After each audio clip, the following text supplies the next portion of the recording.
Hello চিন্ময়। Hello. নতুন বন্ধু? ঠিক ধরেছো, ইম্পোর্টেড কুকুর, বেশ দামি, খুব রাগী, এমনকি ঘরে একটা মাছিও ঢুকতে দেয় না।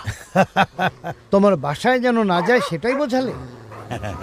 কি যে বলো, বলতে চাই যে ও আমাদেরকে রাস্তার কুকুরের অত্যাচার থেকেও রক্ষা করবে। যা বললে তুমি। এরা খুব পরিষ্কার পরিচ্ছন্ন, রাস্তার কুকুরের মতো নোংরা জিনিসের গন্ধ শুকে বেড়ায় না। থাম থাম।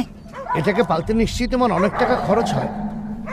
এরকম জায়গায় নিয়ে এসো না, ভালো হয় বাসাতেই রেখে। সারাদিন তো আর বাড়িতে রাখতে পারবো না, অন্তত একবার হলেও বের করতে হবে। এই না, এই থাম থাম, এই এই থাম, স্টপ কি স্টপ। ব্যাপার, কুকুরগুলো এরকম শুরু করলো কেন?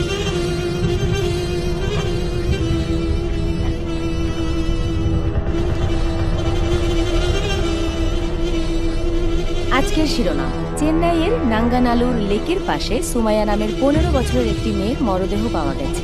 হত্যাকাণ্ডের কারণ এখনো জানা যায়নি। এখন পর্যন্ত পাওয়া তথ্যের ভিত্তিতে খুব নির্মমভাবে হত্যার পর মরদেহটি পলিথিনের ব্যাগে মুড়িয়ে কেউ ফেলে গেছে। হত্যাকাণ্ডের যথাযথ তদন্ত করার জন্য পুলিশ বিভাগকে নির্দেশ দেওয়া হয়েছে। ঘটনার পর থেকে এলাকায় আতঙ্ক বিরাজ করছে। আমাদের রিপোর্টারদের খবর অনুযায়ী হত্যাকারী কে এই ব্যাপারে পুলিশ এখনো কোনো ধারণা পায়নি।